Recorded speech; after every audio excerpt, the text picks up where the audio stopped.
What's it like to have thousands of killer bees flying straight at you, especially when you're allergic to bee venom? A large truck loaded with beehives crashed and rolled over. The impact shattered the hives on board, and tens of millions of bees scattered in all directions in a panic. The driver, surrounded by bees, tried to call for help, but his screams only terrified the mother and daughter in the car even more. Soon the driver collapsed, his fate unknown. The mother and daughter were also trapped in their car, surrounded by a thick swarm of bees. What made it even more terrifying was that these weren't ordinary honeybees, they were highly aggressive killer bees. The mother immediately called 911. They tried to drive away, but the bees had clogged the exhaust pipe, preventing the car from starting. To make matters worse, both mother and daughter were allergic to bee stings, but they only had one EpiPen in the car. When the fire department arrived, they were shocked by this rare bee swarm. The day's high temperatures also made the killer bees even more aggressive. The driver on the ground had stopped breathing, and another crew member from the truck was also unconscious. The firefighters were using carbon dioxide spray to clear the bees from the car, but they ran out quickly. The bees had also blocked the water pump's intake, making it impossible to pump water. The captain immediately requested a foam truck from headquarters,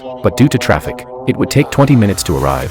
Suddenly, a bee flew into the car. Following the dispatcher's instructions, the woman closed the car's ventilation system, but it was too late. 3 bees had already gotten inside. The dispatcher told them to stay perfectly still like statues, but the nasty bee crawled up the girl's cheek and looked like it was about to burrow into her eye. The little girl panicked and slapped herself. The stinger immediately embedded in her face, triggering an allergic reaction. The girl gradually couldn't breathe, so her mother decisively injected the epinephrine into her daughter's leg. Her daughter finally caught her breath, but just then, another bee flew toward the woman. She instinctively swatted at it. This was bad news. The EpiPen was now empty. The dispatcher immediately contacted the rescue team to get the mother and daughter out as quickly as possible, but based on an 8-year-old's body weight, aside from the allergic reaction, she could only survive 40 to 50 bee stings at most. So even if they rescued her, her chances of survival weren't good. The crew on scene worked frantically, but the situation wasn't improving at all. The foam truck was still 8 minutes away. At this critical moment, Buck discovered that smoke could drive away the bees. He immediately used a positive pressure ventilation fan to blow smoke at the car, but by then, the woman in the car was nearly unconscious.